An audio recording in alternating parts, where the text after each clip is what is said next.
వెతలు తీరును, కృపలు దొరుకును, సాటి లేనిది యేసుని నామం. యేసునామమే మధురం, మదిలో తలచిన ధన్యం. యేసునామమే మధురం. ప్రభువునందు ప్రియ దేవుని బిడ్డలారా, నేటి వాక్య ధ్యానము నిమిత్తము సహకారం ఇస్తున్న కుటుంబము బావిచెట్టి వారిపేట వాస్తవ్యులు శ్రీమతి జెస్సీ గారి జన్మదినము సందర్భంగా భర్త శ్రీనివాస్ గారు సహకారాన్ని అందిస్తున్నారు. జెస్సీ గారికి జన్మదిన శుభాకాంక్షలు. శ్రీనివాస్ గారికి కృతజ్ఞతలు. ప్రార్థన. మమ్మలను మిక్కిలిగా ప్రేమిస్తున్న మా ప్రియ తండ్రి, మీకు వందనాలు, స్తోత్రాలు. నేటి వాక్య ధ్యానం ద్వారా మాతో మాట్లాడండి. ప్రభువా అని పిలిచే భాగ్యం మాకిచ్చారు. కృతజ్ఞతలు. మేలులతో మమ్మలను నింపండి. యేసు నామమున నేటి వాక్య ఉపదేశమునకు సహకారి అయిన జెస్సీ గారు, శ్రీనివాస్ గారిని దీవించండి. జెస్సీ గారికి జన్మదినపు దీవెనలు ఈ సంవత్సరమెల్లా వారికి ప్రసాదించండి. శ్రీనివాస్ గారు చేస్తున్న పనిని మీరు దీవించండి. వారి కుటుంబ సభ్యులను ఆశీర్వదించండి.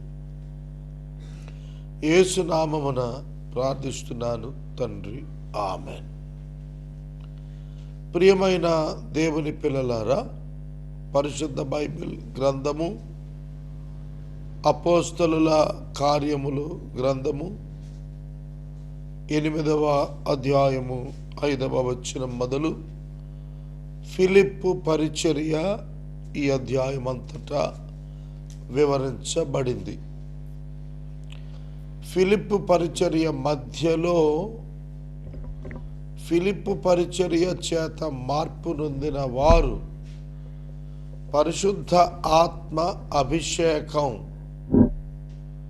అపోస్తలుల ప్రార్థనలో పొందినట్లుగా వ్రాయబడింది. గారడి సీమోనును గుర్చిన కొద్ది వివరాలు ఈ మధ్య భాగంలో జొప్పించబడి వ్రాయబడ్డాయి. కందాకే రాణి క్రింద మంత్రి యొక్క రక్షణ గూర్చి కూడా ఫిలిప్పు పరిచర్య వ్రాయబడింది. 8వ అధ్యాయము మనకు సంఘ విస్తరణకు వ్యతిరేక పరిస్థితులలో పూనుకున్న ఒక సేవకుణ్ణి గూర్చి, అతనిపై ప్రజలు ఉంచిన నమ్మకమును గూర్చి తెలియజేస్తున్నాయి. ఫిలిప్పు వంటి పరిచారకులుగా మనముండాలి. లోకము చూచి నమ్ముతుంది, దేవుని పిల్లలు చూడక నమ్ముతారు. ఆత్మ సంబంధమైన విషయాలు ప్రకృతి మానవుడు గ్రహించలేక పోవటానికి కారణము, ఆత్మ విషయాలు ప్రకృతి మానవుడు వివేచింపలేడని పౌలు కొరింథీలో వ్రాశాడు. విశ్వాసము అనునది నిరీక్షిస్తున్న దాని నిజస్వరూపం. కంటికి కనపడేది విశ్వసించక్కర్లేదు, కనబడుతోంది. నిరీక్షించనక్కర్లేదు, కనబడుతోంది. నేను ఏలూరులో ఉంటాను. రైల్వే స్టేషన్లో రైలు కోసం ఎదురు చూస్తున్నాను. నేను ట్రైన్ వస్తుంది, ఒక అనౌన్స్మెంట్ వినబడింది, ఫలానా రైలు ఫలానా స్టేషన్ని వదిలింది, వస్తోంది. నేను చూచానా, చూడలేదా? రైలు రావటం చూడలేదు. రైలు వస్తుంది అని రైల్వే శాఖ చెప్పిన అధికారిక వార్త నేను నమ్మాను.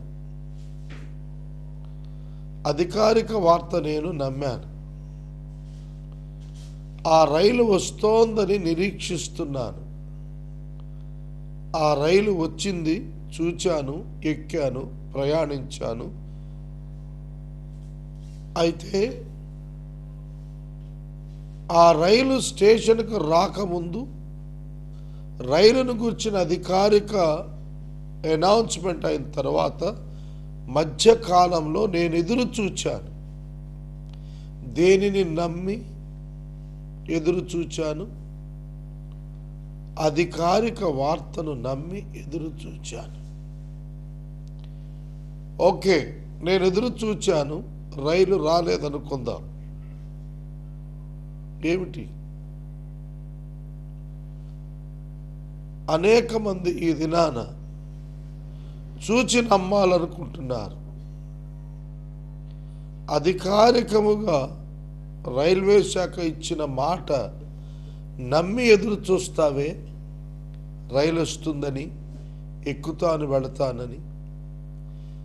సర్వాధికారి అయిన దేవుడు చెప్పిన మాట ఎందుకు నమ్మలేకపోతున్నారు మానవులు? చెప్పాలి. సృష్టి మొదలుకొని దేవుని నమ్మకత్వము బయల్పడుతూనే ఉంది కదా, మరి ఎందుకు నమ్మలేకపోతున్నారు? నేను తమిళనాడు, తెలంగాణ, కర్ణాటక, కేరళ, పాండిచ్చేరి, ఢిల్లీ, ఛత్తీస్గఢ్, ఆంధ్రప్రదేశ్ ఈ ప్రాంతాల్లో బిషప్స్ కౌన్సిల్ ప్రారంభం చేశాం. నేను చాలా ప్రాంతానికి వెళ్ళలేదు, వాళ్ళు నన్ను చూడలేదు. కానీ ఆ ప్రాంతాల్లో బిషప్స్ నన్ను నమ్మారు, పరిచర్యను కూడా నమ్మారు. వాళ్ళు జాయిన్ అయ్యారు, నా కోసం ఎదురు చూస్తున్నారు. నేను కూడా వారిని కలవటానికి ఆశతో ఎదురు చూస్తున్నాను. ఎలా నమ్మారు?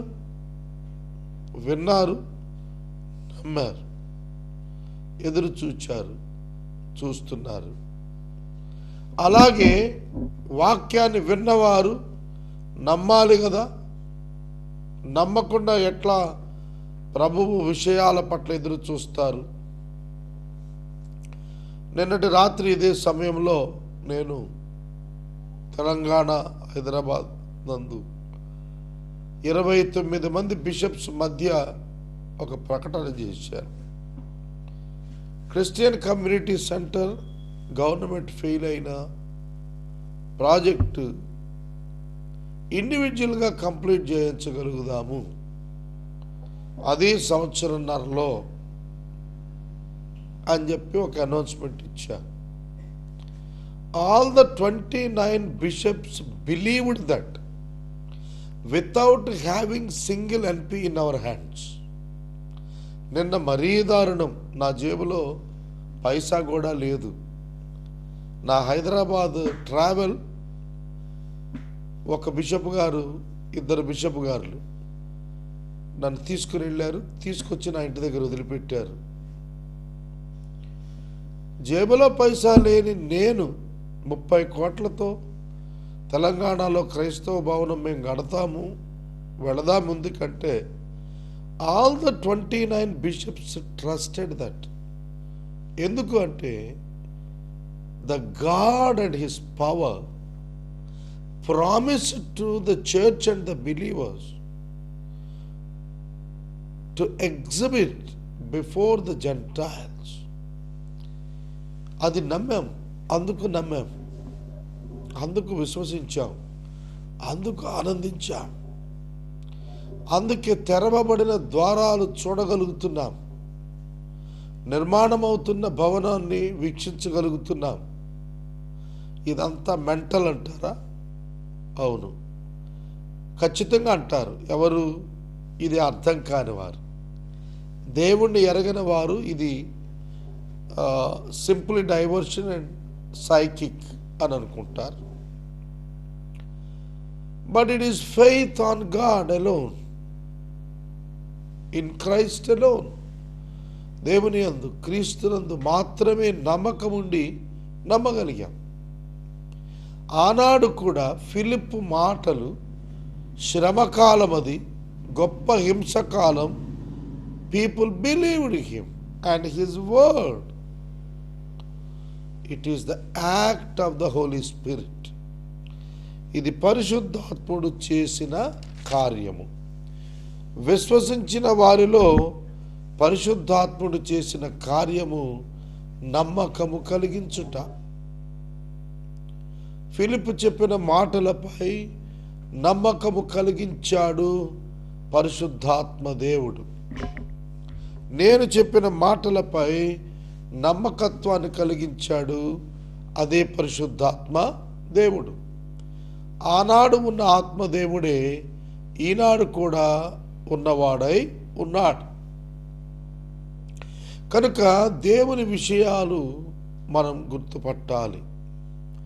మనం ఎవ్వరికో రుజువులు చేయనవసరం లేదు.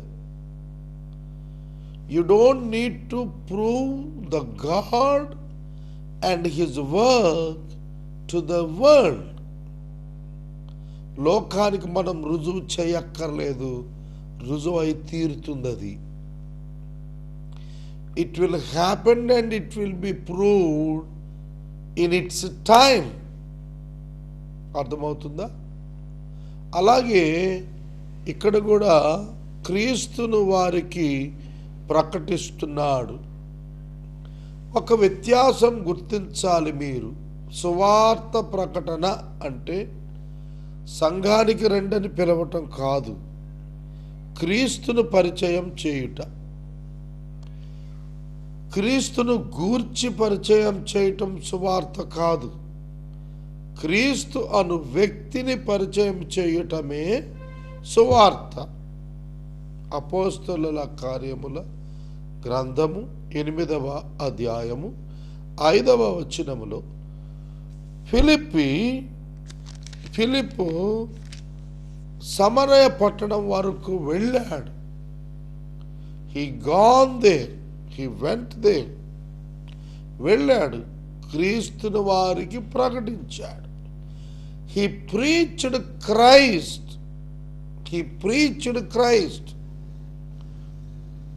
It is with the power of the Holy Spirit. It's happened through the power of the Holy Spirit.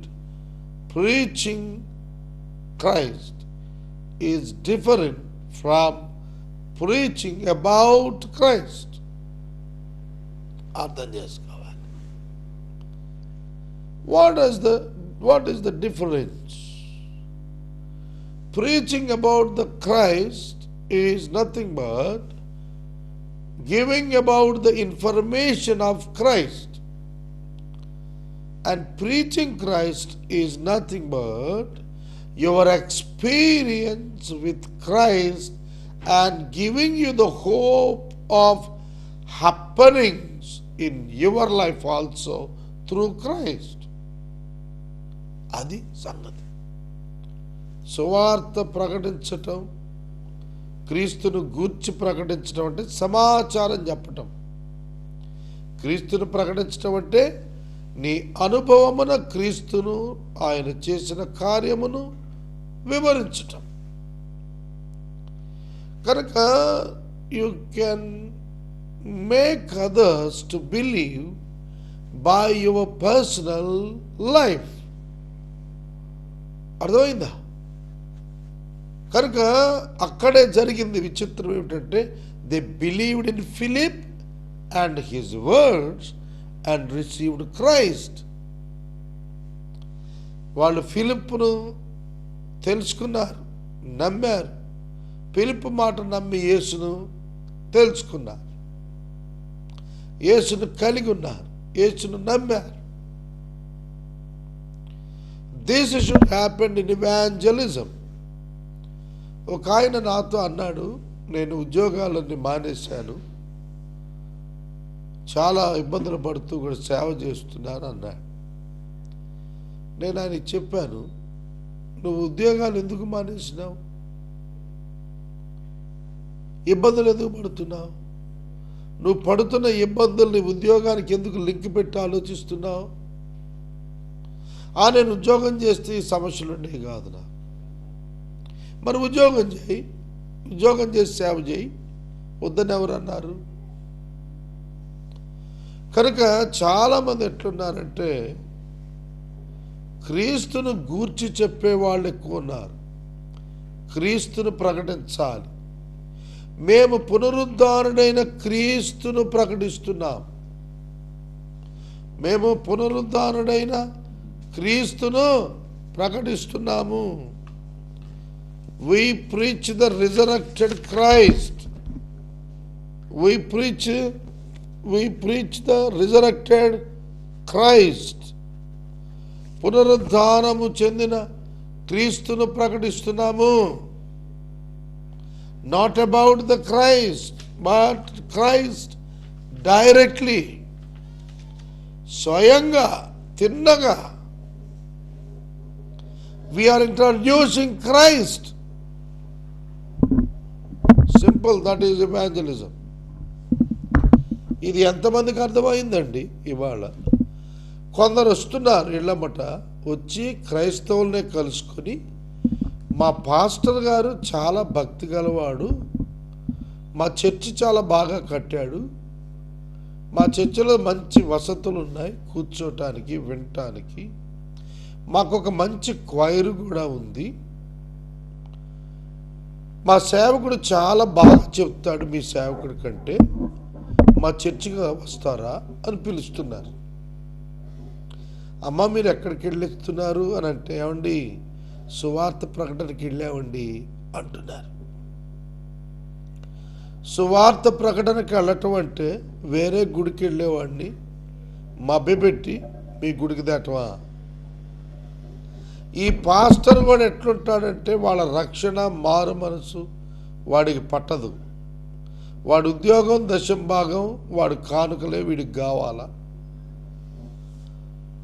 ఇటువంటి చెత్త పనులు చేసే వ్యక్తులు ఉన్నటువంటి ఈ దినాల్లో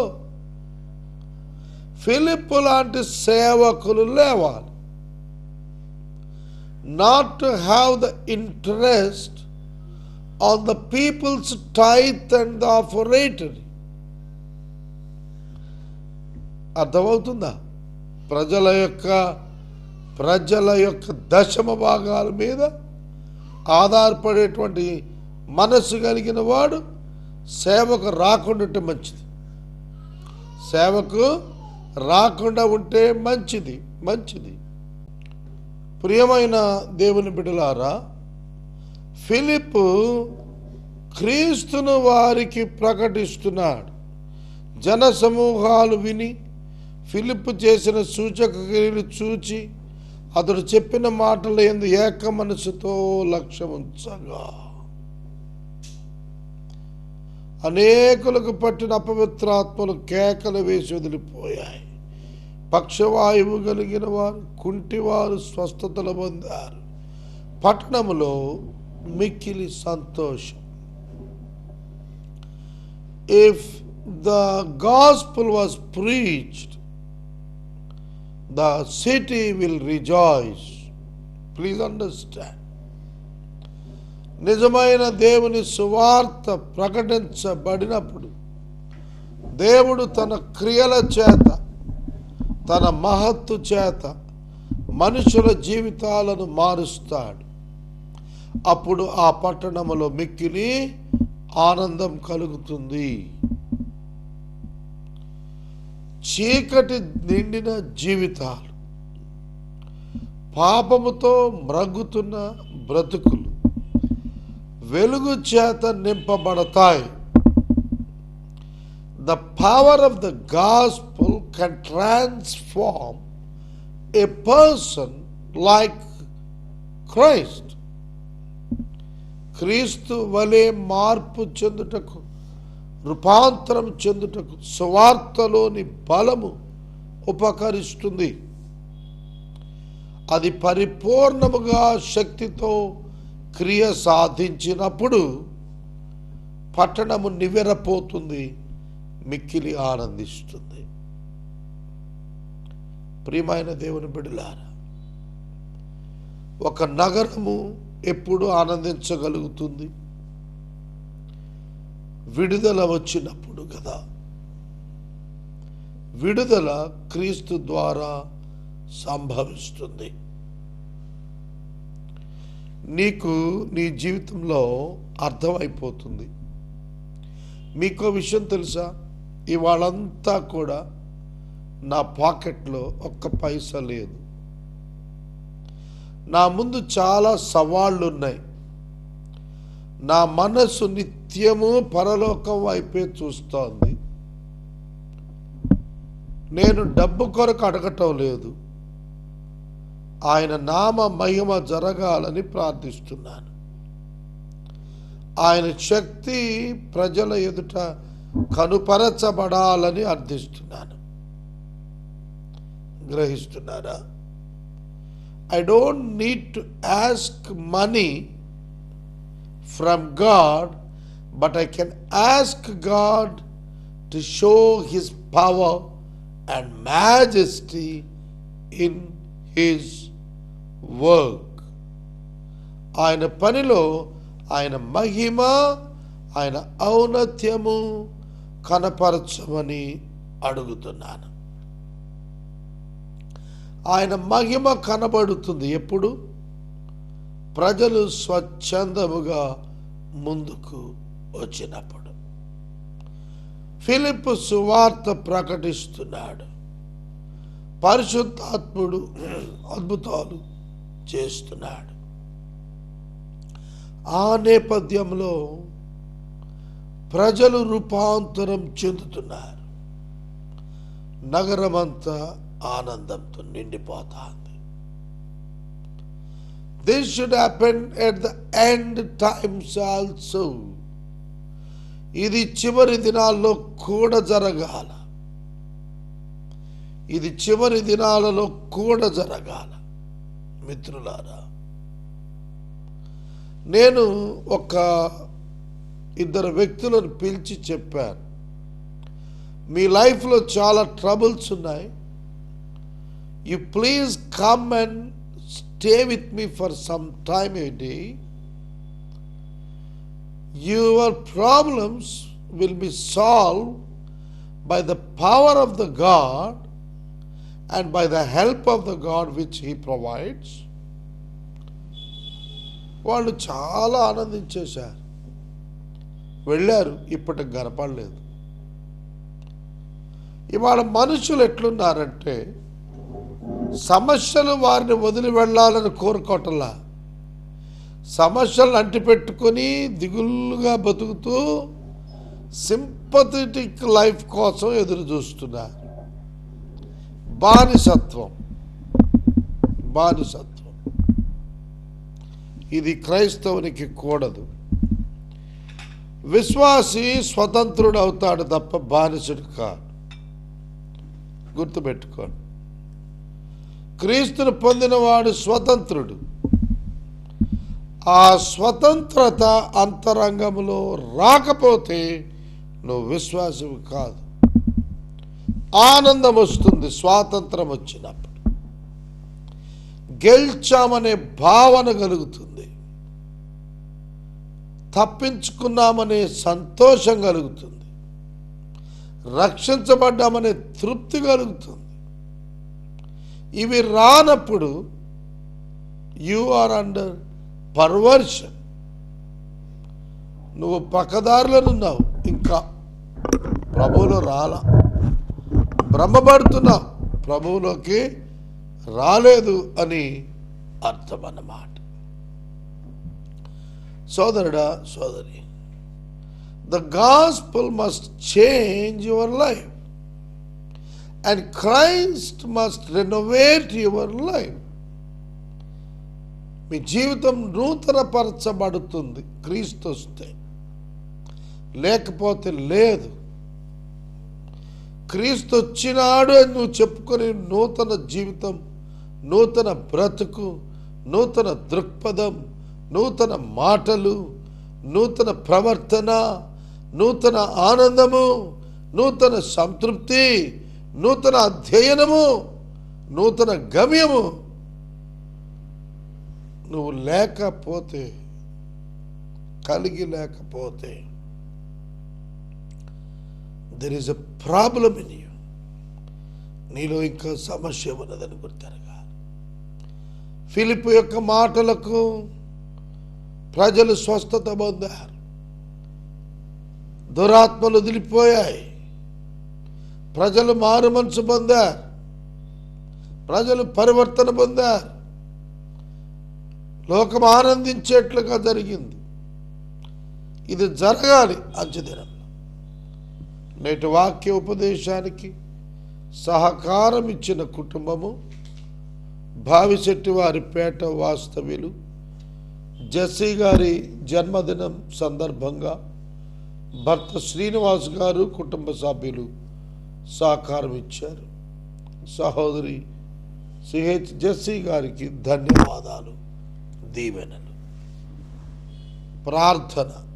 మమ్మను మిక్కిలుగా ప్రేమిస్తున్న తండ్రి, కృతజ్ఞతలు. చివరి దినాల్లో ఫిలిప్పు ప్రకటన వంటి ప్రకటన నాకిమ్మని అడుగుచున్నాను. జెస్సీ గారిని దీవించు, శ్రీనివాస్ గారిని దీవించు. రేపటి నుండి సహకారులను పంపము. యేసు నామమును అడుగుచున్నాము తండ్రి, ఆమేన్.